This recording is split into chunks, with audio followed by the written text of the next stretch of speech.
Hello and welcome to the Total Soccer Show. My name is Daryl Grove and I'm joined by a man who never quits while he's ahead. His name is Taylor Rockwell. Hello. Hello, I don't, and that's why I'm not a Champions League winning manager 4 times. It's just another thing you don't have in common with Zinedine Zidane. Oh, he's only won 3, hasn't he? Oh, never only mind, the 3. my mistake. Just the 3. Just the 3. In 2.5 years Just as a coach. the 3, my mistake. So, we're going to talk US national team a little later, but big news this morning that I'd just woken up. I was headed to breakfast.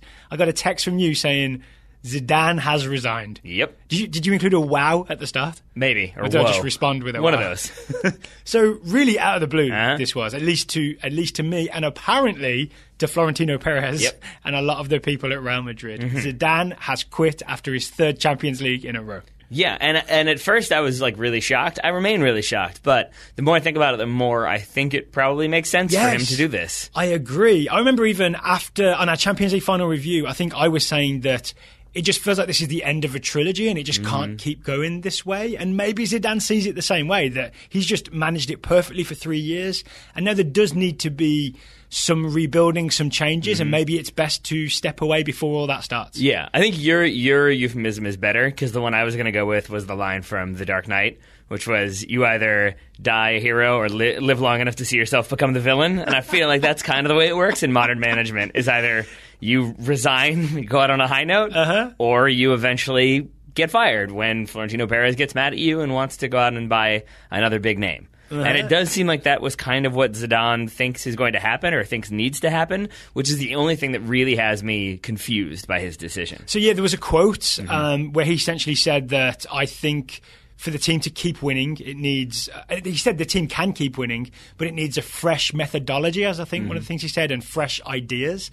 And so he was framing it as, it's best for the club if I step away and a fresh face comes in and does something different. Maybe that means different players, but at least it means a different style, different, approach, which I genuinely believe this is the type of thing that gets players' attention again. Like, even if they all love Zidane, there's a point where after 3 years, maybe you start doing the same sessions and you've heard the same stuff, and a new voice, new ideas refocuses you. And maybe they challenge for La Liga, for example, and not just the Champions League. The optimistic way to put it. Yeah. The other way that you could interpret it, which is honestly how I thought he meant it, is sort of, no, this squad needs a lot of investment, and I don't want to deal with it. And I kind of feel like that's the case, is that he's already got Bale saying he's probably going to leave. He's got Ronaldo making little indications, and he's looking at maybe the depth in this squad and thinking, yeah, we need a lot of people.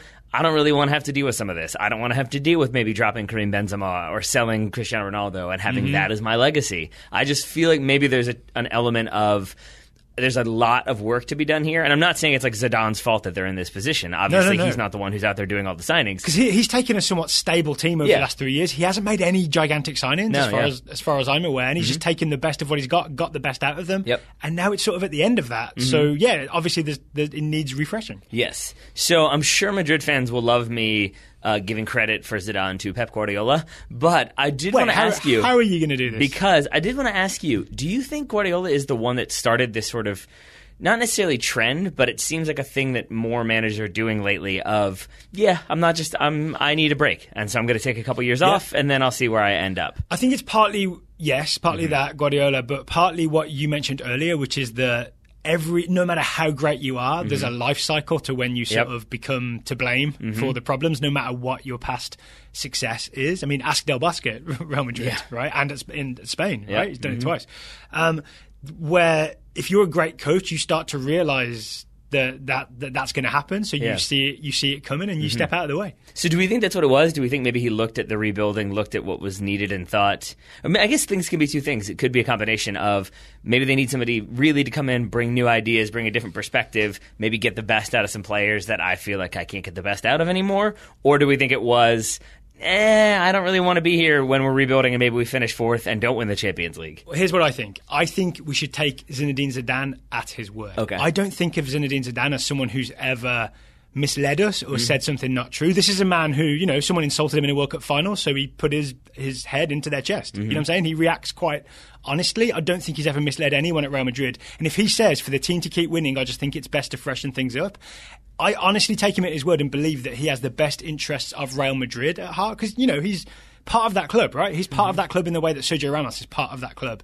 I honestly believe he makes decisions for the best possible outcome for Real Madrid. Yes. So I'll take him at his word. All right, I'll take him at his word, but I will still say that I think the blame for maybe a big part of this decision rests at the feet of Florentino Perez. No, why? Because I'm going to go with like another movie analogy, but I feel like this is like the mafia movie where the main character realizes that the boss has turned on him, and at the end the boss is like, hey, stay in. Kind of very publicly was like we're looking at other options when Madrid seemed like they were struggling and maybe weren't going to get out of it. Back like earlier this season before they were winning the Champions League. And I just wonder if like this is the part of the movie, at the end of the movie, where the mobster walks away and is like, no, I'm done with you. And I do think that like if you are Florentino Perez, who not necessarily went out and said, like, yep, we're looking at options, but it was widely speculated that Madrid might be looking to see who else was out there. Now that you say it, Perez's quotes in the aftermath of this were very much like, I love you as a player and a coach. If it was up to me, I would have you by my side forever. And he laid it on very thick. Yep. You know what I'm saying? So, yeah, maybe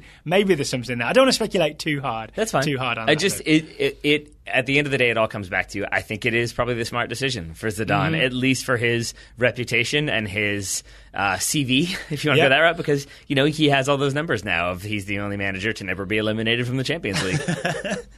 One great thing I heard is that he mostly told the team via text, right? Because there's no team meetup right now. Everyone's gone to their World Cup preliminary camps and all that. The only person he told in person was Sergio Ramos, his captain. And then I like to imagine that Sergio Ramos tried to twist his arm. I knew you were going to do that. I knew you were going to do that as soon as you went down the Ramos route. Zidane saw it coming. Why do you think it was? Just because it was Sergio Ramos as the captain? Yeah, because Sergio Ramos is the captain, because Sergio Ramos is a player and a personality that he appears to trust and put a lot of faith in, because Sergio Ramos represents that sort of very Real Madrid thing. You know what I mean? If Iker Casillas and Raul were still there, they probably would have been in that meeting as well. Yeah, that's probably true. Yeah. Yes. So, what next? Not what next for Real Madrid, because we don't know, and it's an impossible job to replace Zinedine Zidane. If Arsene Wenger takes it, for example, then best of luck to him. I feel like I know what you're about to ask. We know what Zidane's going to do? We can't know what Madrid do we know what Zinedine Zidane's going to do? Because weirdly, if you're the European champions, any job is weirdly a step down or at least a lateral move. And even the clubs that you think of as a lateral move, they're big clubs like, say, Barcelona, who is not going to join from Real Madrid ever. Or it's Bayern Munich, who just have a new coach, or it's like a big English team that all seems settled right now. So there's no obvious place for him to go next, right? I mean, it depends.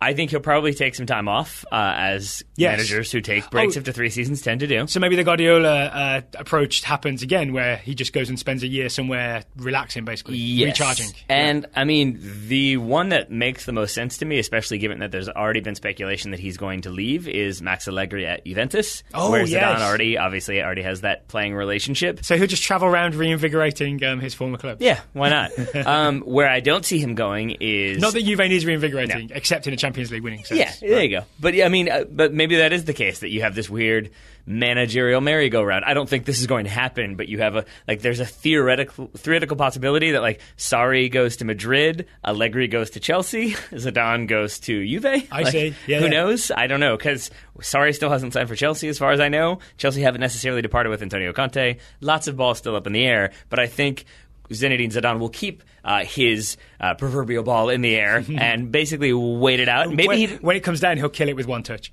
Yeah, probably. And probably do a turn at the same time. But he's also I don't know if this is maybe me speaking out of school, but he also doesn't strike me as a person who necessarily needs to manage again. Yeah, he could just be done it. I'm good. Mm-hmm. So I think I agree with that once you've accomplished the peak with the club you wanted to accomplish it with, maybe you're kind of good, right? Yeah. You don't need to keep proving yourself. The only thing left is international management. No. Well, wait. Okay, so yes, there are they're not rumours. There are. No, there's not rumours at all. So yeah, that was very much the wrong word. It was like a Freudian slip. There's wishful thinking on American soccer Twitter that he could be the next US men's national team coach. Worth saying, that would be great. That's very unlikely. That's not happening. Yeah, okay, so let's not talk about it for that reason. What about one I keep seeing is the France job after the World Cup? Yeah. But I also see that Didier Deschamps has signed a new contract with France that goes through 2020. Although he then did say today that, Zinedine Zidane will probably be the French manager someday. So, who knows what will happen. 2 years off and then the French job? I mean... Or Deschamps bows out horribly at the World Cup, blows out the World Cup. Yeah. then it's Zidane's to walk into, right? Theoretically. Yeah. I don't know, because I don't know what drives him. I don't know if he is a person who wanted to see what it was like to manage, got the Madrid job because other people were fired and he was there to take it over, did it, and is now like, yeah, okay, I'm good. Like, I'm going to go, I don't know, be a movie star. Eric Cantona did it. Why not me? How about this? Future Algeria manager. That'd be interesting. That'd be interesting. Yeah, just following his roots. All right. There we go. Wild speculation here at the Total Soccer Show. Love it. Love it. Yeah. Okay, anything else? LA Galaxy? Why not? Anything else to add on Zinedine Zidane? No, I think I am surprised at the end of the day. I mean, obviously I'm surprised that he left, but it's just because you equate him with Real Madrid, no disrespect to Juventus, and so you do. I think I'm still in that mindset of like Sir Alex Ferguson, Arsene Wenger. You're there for as long as you want to be there. Yeah, but you're absolutely right that at the end of the day, it's really hard to keep doing the same drills, and it's really hard to modernize and change your style. And if you don't feel like doing that, or if you think you need a break so that you're not doing that on the job, then it makes sense to make the decision he made. I also honestly think the days of a 20-year tenure at a big club are over, because the pressure is so great. So any little dip, like dips that maybe Ferguson had, would get you fired these days, right? Like how Wenger fell out of favour. I mean, that was a big dip, right? But Wenger fell out of favour. I just don't think there's the same job security that you used to get at a big club like a Wenger and Fergie did. In addition to that, it's just a harder job now, right? There's just more attention, there's more grind, it's a lot more work, it's more exhausting. So maybe no one wants to stay in a big, high-profile spotlight shining in your eyes job for 20 years. Again, maybe this is my bias in terms of the league I watch the most. I think that's probably true for the Premier League. I don't know if that's as true for other leagues around the world. I mean, maybe not leagues, but the light is brighter at Real Madrid. Yes. Yeah? Yeah, that's true. Fair? All right, so let's just be excited for whatever Zidane does next and be interested in what happens. He is going to be similar to Mourinho when he first left Chelsea. There's going to be this looming shadow over any giant managerial vacancy. There is, right? Zidane is always there. Well, there's always that threat. He's always going to be the bookie's favorite. Best of luck to all those managers in his shadow. Before we talk US men's national team, we should read our ad for Roughneck Scarves because it's US national team related. We should indeed. So Roughneck Scarves are the official scarf providers to US soccer. And if you're feeling optimistic about the US after that win over Bolivia, we were there live, we saw it, we were very excited. You could get yourself a official US scarf via roughneckscarves.com. They have all kinds. They have all kinds of US scarves. They sure do. And if you wanted to design your own scarf to represent the current U.S. men's national team roster, we asked what it might look like on Twitter. We got some responses. We certainly did. Starting with box-to-box midfielder, young raw wool, feels pretty rough, but nice to look at. I like that. Box-to-box MFer. We assume it stands for midfielder. Yazan says it would be just a sheep because there's still a ways to go before this team is an actual scarf. Sensing a pattern here. James Sweat, S-W-E-T-T, Weston McKennie's face in various sizes everywhere. I love this one. I'm imagining a collage of Weston McKennie faces. That works for me. And hairstyles. All of them smiling. Yep.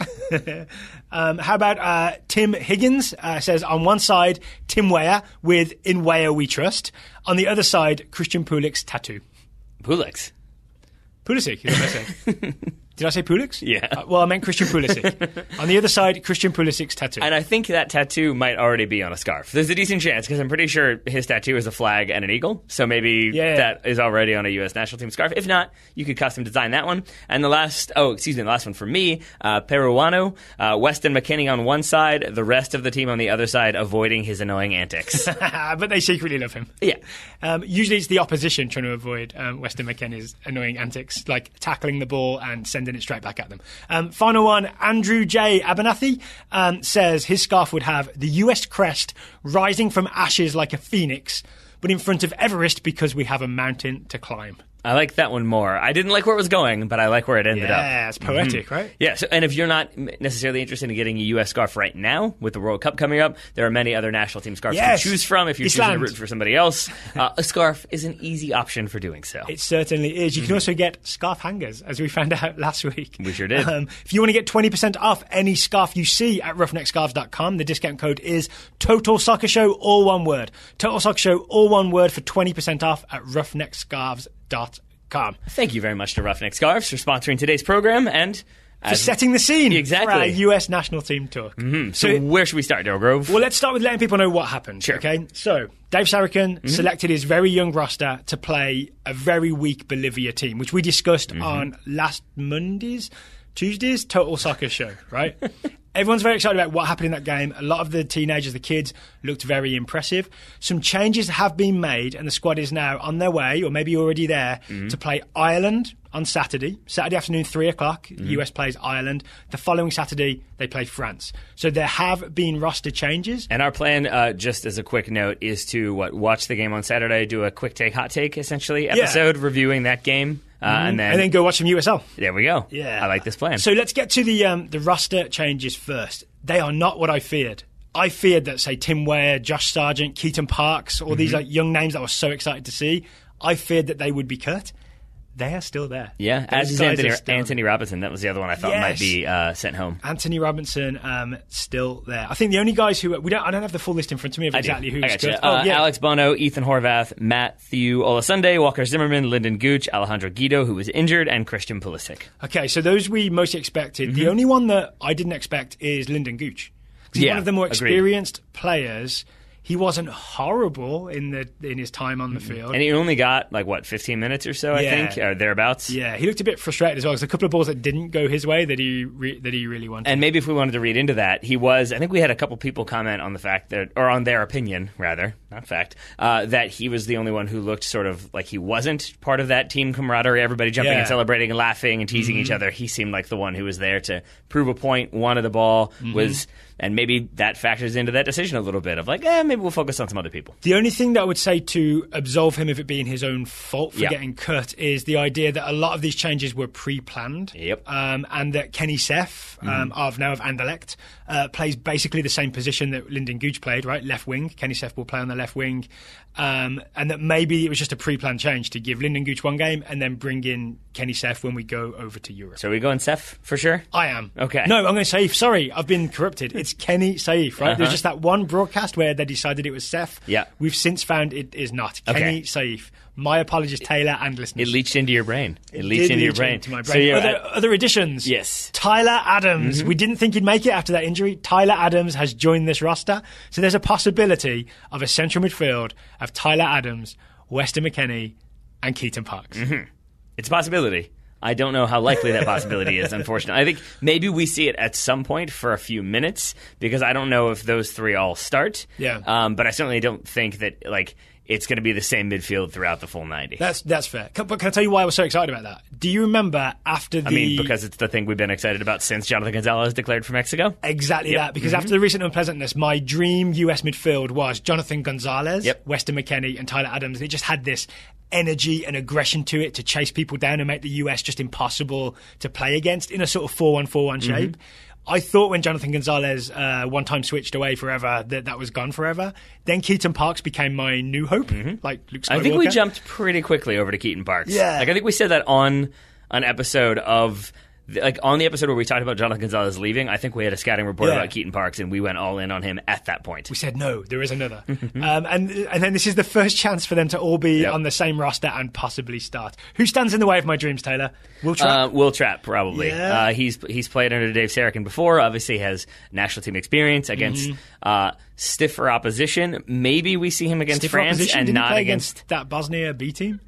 I'm saying against stiffer opposition than Bolivia. Maybe we see him, like Sarachan, go with some of the faces, some of the names who've been there before, have more national team experience. But maybe he's one that we see against France, and maybe we do see the youngsters, or a few of the youngsters, against Ireland. That makes more sense, right? The slightly easier game. Yep. Do you expect Joe Corona to start? Because he actually didn't get a lot of attention in that Bolivia game, but I thought he was just as important as McKennie and Pulisic. Really? Yeah. I don't think I would agree with that. Okay, why not? Because I saw moments where he got caught in possession, where he got caught out of position. I saw some where he gave up possession or made some kind of careless mistakes. Obviously, he had very good moments as well, but I remember him not standing out in a positive way amongst a group of players that mostly stood out in a positive way. Wow, okay. Well, we shall see. Rubio Rubin was the one that I think didn't get as many of the headlines that I thought had a very solid game. Yeah. Okay, so midfield we've talked about. We think there's very little chance it's Parks, McKennie, Adams all at once at the start, but maybe some combination thereof throughout the game. Fair? All right, Tim Weah is the other big sort of... It was almost like a star-making turn, right, against Bolivia. He scored the goal. He had a lot of impressive combos. We talked about, at least on the sideline, in the stand, you and I talked about his quick thinking and quick feet and how that's so exciting for all that to happen. I still wouldn't be sort of personally offended if maybe Timothy Weah doesn't start against, say, Ireland or France. I'll let Dave Sarachan know. Because, pass it on. Because... this is a much more serious opposition, right? If you look at this Ireland roster, there's 2 Irish League players, there's about 9, I think, Premier League players, and the rest are Championship players. That is all much tougher, except for the Irish League maybe, much tougher than the bottom third of the Bolivian league. I would bank on League of Ireland teams to get the results. And actually, I can say this is someone who's watched like 10 to 15 League of Ireland games every time UCD were at home in 2002. So I wouldn't be offended if, just to keep the team a bit more solid, it was, say, Tyler Adams at right midfield, like we did against Portugal. Just someone who's going to offer a bit more defensive bite, because it's worth remembering that much as we love Timothy Weah and he stood out so much, and what did Eddie Johnson say? He brought the sauce. He's still just a kid who's played a U17 World Cup and a handful of end-of-the-season dead rubber games for PSG. And to me, he's more of a guy that maybe you bring in the second half or the last 30 minutes to give him a run-out against Ireland or France. All right, this relates to what you're saying. Could you ever see Keaton Parks playing as a number 8 for the U.S.? Yes. So then, how happy would you be if you got Will Trapp as a number 6, Weston McKennie and Keaton Parks as your number 8s, with Tyler Adams on the right and Kenny Saif on the left? 3 syllables? Uh-huh. Ecstatic. Okay. I would love that. That's so full of energy and confidence, and in one case, diagonal passing. And then I'm assuming that probably leaves, no disrespect to Josh Sargent, probably Bobby Wood starting. Although again, it is the confusing thing of having a game against Ireland and then a game against France, with the game having already been played. Because I think normally you would have Josh Sargent maybe starts the first game, then Bobby Wood starts against France. Here, who knows? I think I'd like to see Bobby Wood given a chance of some sort, because he's on such a downer. I just want to see Bobby Wood happy. Okay. Maybe all the antics of McKennie and Adams and co will cheer up Bobby Wood. He can remember his youth, right? He's getting to his mid-20s. He's starting to think about getting older, maybe. I'm projecting very much here. But maybe just hanging around with those kids will reinvigorate him and make him see the fun in soccer again. Sure. It's not all getting relegated with Hamburg. It's not all getting relegated with Hamburg. We also had, as we said, we had both Alex Bono and Ethan Horvath depart. Yep. Zach Steffen, William Yarborough come in. Bill Hamid remains. What do you think happens there? Oh, okay. So I hope Bill Hamid gets to play. He is the senior goalkeeper now. I watched him previously. I watched him warm up for the entire second half against Bolivia. They had that man running through cones endlessly, only to not play a single minute in the game. There was one more, I think, who did that too, but definitely Bill Hamid. It might have only been Bill Hamid, because I think Cameron Carter-Vickers was told to go sit down. But he did do about 20 minutes of jogging through cones, right? He did. So having said that, I hope Zach Steffen starts. But I hope Bill Hamid gets a half in this game. So for me, Steffen to start, Hamid for the second half. I wouldn't mind Hamid versus Ireland, Steffen versus France. Oh, there we go. Yeah, the half could be between games. Yeah. How about that? Yeah. Again, that's the weird thing about having two with one already down. Yeah. Yep. Okay, DeAndre Yedlin's in. Shaquille Moore is in. Shaq Moore, to give him his more familiar name. It's got to be Yedlin to start one of them, Shaq Moore to start one of them. Eric Lehigh there just to keep everybody, make sure everybody's home by curfew. Not to make it even more confusing, but it is slightly compounded by the fact that Dave Sarachan is in charge, and I think if it were a new manager, maybe it is DeAndre Yedlin both games. Maybe it is your strongest team for both games, because he wants to figure out exactly who the best 11 are, and then you sort of work to see if anybody else can. It's weird that that's not the goal here, right? Right. Yeah. That's what I'm saying. Is that's kind of the thing that's throwing me off a little bit. Is that because when you said Shaq Moore definitely starts one, my first thought was no, that's not the code. Why would you play DeAndre Yedlin twice? But the answer is because Dave Sarachan really has no reason to play DeAndre Yedlin twice, unless he's trying to win both games to prove that. See, I can coach in Europe against the biggest teams. Let's not go down this route. Dave Sarachan is not getting the full-time senior US men's national team job. I agree. And he knows it. See, there's the difference, is that I agree with you I've agreed with you from the beginning on that one. I think only recently has maybe Dave Sarachan come to the conclusion himself that he's not getting the senior job. Hence all the kids against Bolivia, and more importantly, all the kids going to Ireland and France. But then also like that interview he did with Henry Bushnell, where it just felt very sort of like, I haven't really had much talk. There hasn't really been a lot of correspondence. We got to wait for dominoes. The dominoes are falling now. Like, it doesn't ring of a person who, I mean, the last round of friendlies, he was saying like, no, I think I should be considered. I think I've earned it. You're not hearing that like defiant tone. Exactly. I think that's exactly what's happening. The more likely thing, I think, didn't we mention on the Tuesday show that we did on the carpet in Philadelphia that maybe it's more that when everybody looks back, if there's a successful future, we'll look back on this Dave Sarachan period. It'll be very thin on these sort of... It'll be a 30 for 30, yeah, it could be, right, where it all began type thing, and he just gets... History will remember him kindly. Yeah. And maybe US Soccer remembers him kindly, right? Maybe he... Okay, say the next coach is Jesse Marsh or Greg Berhalter or Greg Vanny, right? Maybe Dave Sarachan keeps a job as assistant coach. That's possible. Yeah. Or maybe gets a job with another U.S. team. A couple of people emailed us. Brad McNeely-Ansa was the first one, I think. Okay. That's the one I wrote down at least, who suggested maybe Dave Sarachan gets the Olympic coach job, which is a thing that initially I was like, no, well...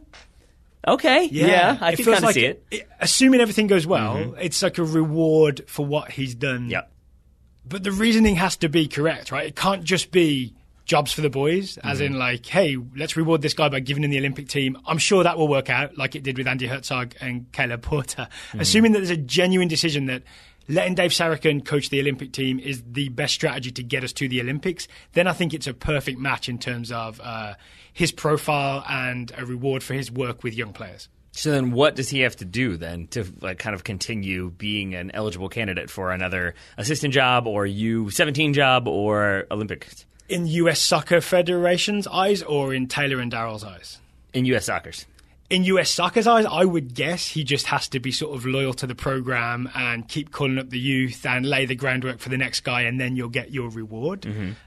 For me, I would like to see him get some sort of good result or performance against the stronger teams like Ireland and France, and prove that he can at least compete with like serious teams using these young players. Then I'd have real confidence that he's got the chops to coach at that sort of competitive level. Not to like put you on the spot here, but like, so what do you mean then by some sort of result? Because like, I think there were people who were critical of him in the Paraguay friendly, for example, for like really trying to win a friendly. Yeah. And then if we're saying like, so I'm assuming you're not saying that then. That's why I very quickly corrected it to some sort of result or performance. Okay. Because there's a chance, right? And I'd be supportive of the players if this happens. There is a chance that we send out a very young, say, midfield. Say we do what I would love to see, like Parks, Adams, McKennie, like 19 and 20-year-old midfield, and they play France and they get murdered 8-0, then it's really confidence shaking, right? And that would really be a time for us all to say, okay, but this is what we wanted, and we gather around these players and all's good. But it would also suggest that maybe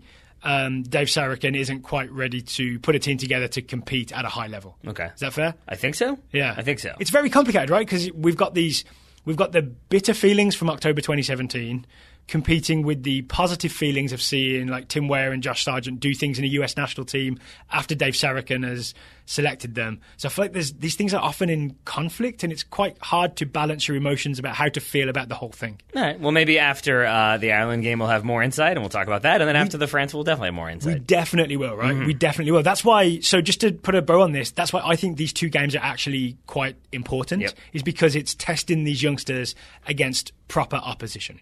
Agreed. Ready to put a bow on this show? I think so. Okay, so final thing, the first game, Ireland versus US, excuse me, it's in Ireland, is Saturday.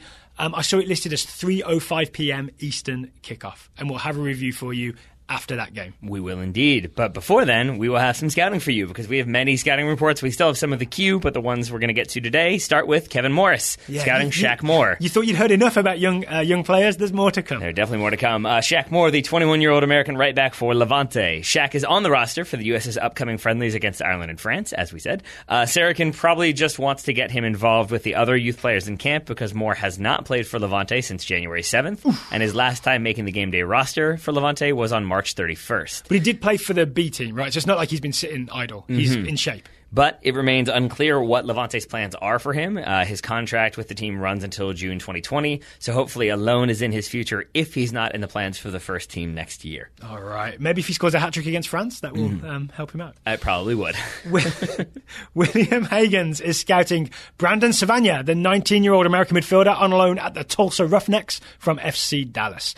William says that Brandon Savagna played the full 90 in his professional debut, for Tulsa Roughnecks against San Antonio FC in a match that finished 1-1. Savagna didn't do anything spectacular, but as far as I can tell, didn't do much wrong either. Steady performance, I think we'll call that. Brian Hoysa scouting Serginho Dest, 17-year-old American defender for Ajax. How's he still only 17? He just won age. Eternally youthful. He's never going to. He found the tree of life.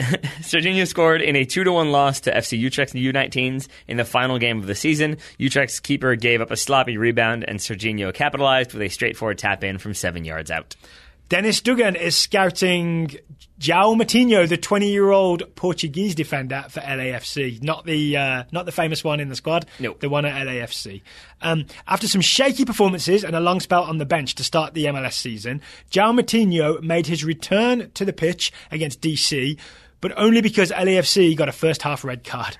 Moutinho came on as a centre-back instead of left-back, and LAFC ended the game 1-1, and Moutinho was mostly invisible. So I think Dennis guessed that he will probably be returning to the bench once everybody is back to full strength.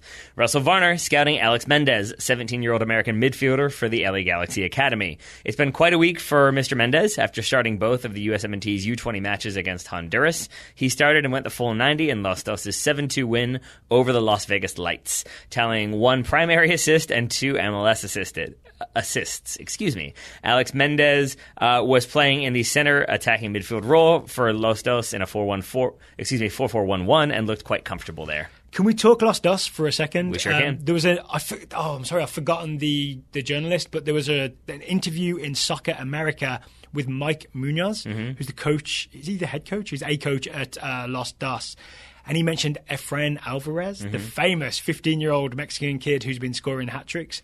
And it came out there that Efrain Alvarez, essentially the reason that he had the inclination to switch to Mexico is that he was dropped from a US youth national team, and then Mexico came calling. Yep. And I think that article also speculated that he was dropped for reasons like he wasn't big enough, which is the thing that we've heard about other players. Derek Etienne Jr. comes to mind. He was dropped because they didn't think he would be big enough to handle the kind of occasion. And I think my anger's subsided since, but I think I texted you a screenshot of that with just the word, ah. Yes. So why were you so upset? Just because it's... we wonder why we're losing Mexican-American kids to Mexico, and then it turns out that he was in the U.S. national team program and then was told, this doesn't fit. Oh, okay, I was confused because, that was, like, I knew that. Like, I knew that he had been in there and then chose to go play elsewhere. I didn't know that. Yeah. I just thought that he'd, sampled a little U.S. Camp here, sampled a little Mexico camp there, and, it was he was just weighing it, and he's Mexican-American, so it could go either way. So he was like, Mexico. You know what I'm saying? Yeah. But if it's that he's dropped from a U.S. camp, and there's Mexico waiting they opened the door.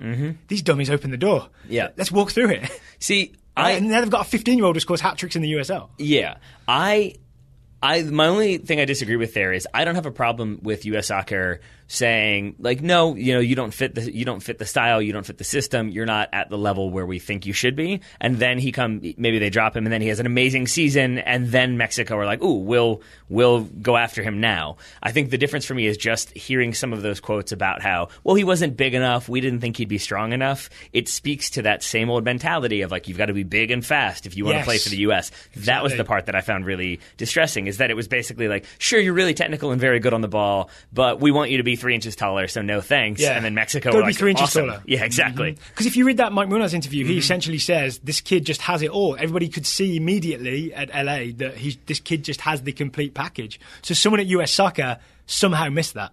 Well, let's hope Alex Mendez fills the gap. And Ulysses Yanez, maybe? Sure. Yeah, why not? Up next, Daryl. Mason Chris is scouting. I'm trying to calm myself down here. Scouting Marco Farfan, the 19-year-old American left-back for Portland Timbers. Mason says that Marco Farfan is healthy and has been on the bench, but hasn't got any minutes for Portland lately. Interestingly, not in a good way, Farfan was on the bench for the Timbers game against Colorado and wasn't subbed in, even though Alvis Powell was injured. Powell plays right back, but Valentin could have switched to right back, and then Farfan could have taken over at left back. So maybe not great news for Marco Farfan, but better news for Chris Mueller. Mueller, scouted by Logan Jurgens, the 21-year-old American winger for Orlando City. That was Chris Mueller, not Logan Jurgens. Mueller got his second assist of the year as he slipped a ball past 3 Fire defenders to the feet of Christian, the Colombian Conte Higuita, who tied the game 1-1 in the 29th minute, though Orlando went on to lose that game. Lucas Muller, not related to Chris Muller, is scouting Danilo Acosta, not related to Kellen Acosta. So Lucas says Danilo Acosta, the 20-year-old American defender for Real Salt Lake, went the full 90 for the first time with RSL in 2018 and immediately made MLS Team of the Week. So he is back as Real Salt Lake's left back. RSL beat the Sounders 1-0 in Seattle, a much-needed win for RSL. It's a good game for Danny Acosta, but something has been off this season. It's not clear what the issue is. Rumours from attitude problems to disobeying club rules abound, but head coach Mike Petke hasn't been specific about what. The RSL fans have been very frustrated that he hasn't been playing, but Lucas is hopeful that this performance in Seattle will be a turning point in Danny Acosta's season. Because we thought it was maybe just him trying to get him in the right headspace to return him to the starting lineup. That it's been so long, maybe does indicate something else is going on. We shall wait for Lucas's additional reports. Yes, please. Until then, Paul Braff scouting Anthony Fontana, the 18-year-old American midfielder for the Philadelphia Union. Fontana continues to move between the Union and Bethlehem Steel. He got 5 minutes in the Union's game against RSL, but did not play the next game. Paul also asked us some questions about the accuracy of USL statistics. Paul, we will look into that as best we can at a later date. They come from Opta, so I think they're good. There we go. Yeah. Will Herson is scouting Ryan Sessegnon, the 18-year-old English left winger for Fulham. Will says, here's what Ryan Sessegnon did. Just a warning, Daryl. This one kind of goes from what happened to what's going to happen. Okay. Win a ball in midfield. Play a perfectly weighted through ball to Tom Kearney. Win the Championship playoff final. Make John Terry cry. Stay at Fulham. Go to the Premier League. Score 15 goals. Fire the Cottagers back to the Europa League and live immortal in London SW6. Woo, Fulham. Thank you, Will. I'm guessing Will is also a Fulham fan? I think so. Christian Buchel scouting Paxton Pomykal, 18-year-old American midfielder for FC Dallas. I think it's Beckel. I apologize, Christian.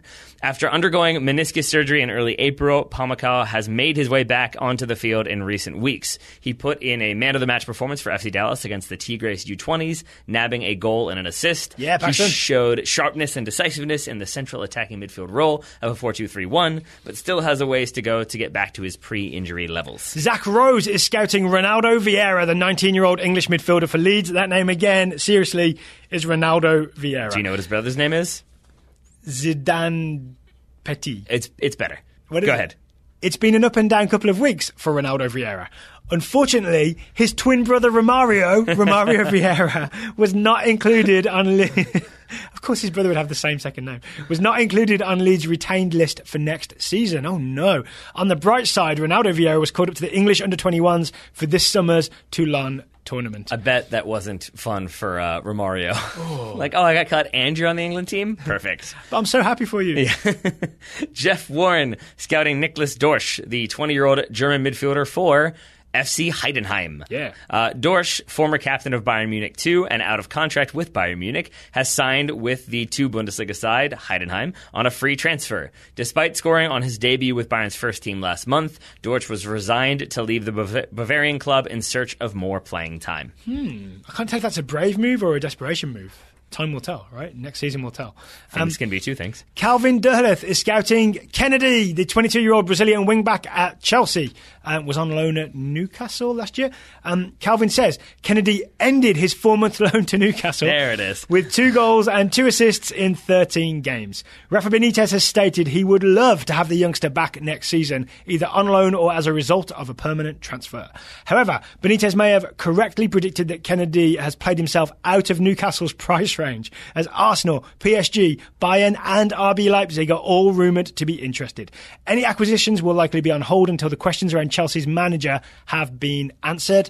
Disagree, that is not how Chelsea works. Indeed.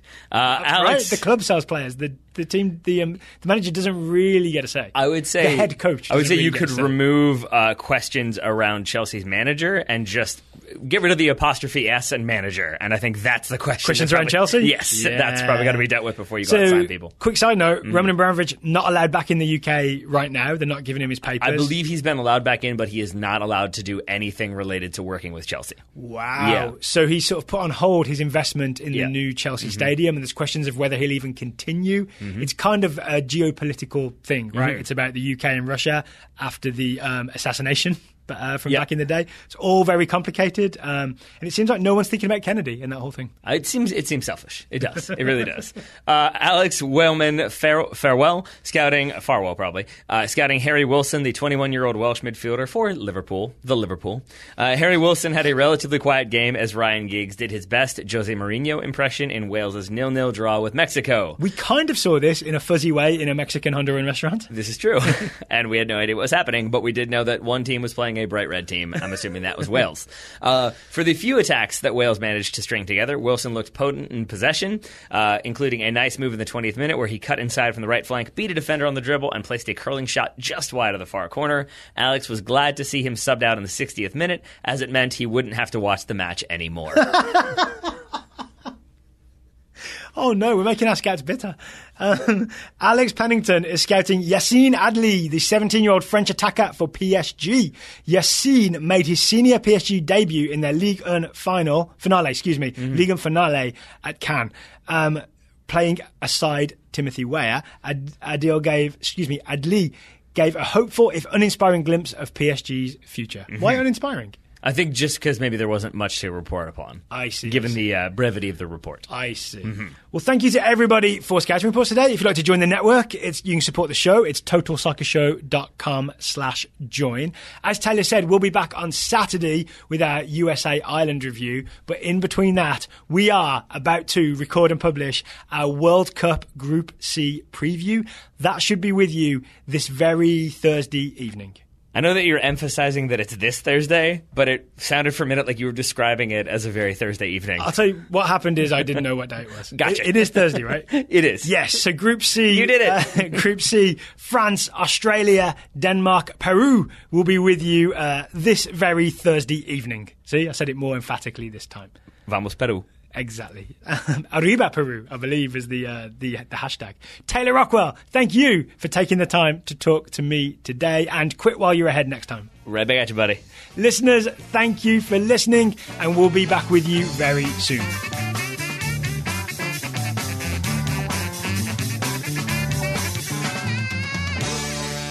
You gotta slice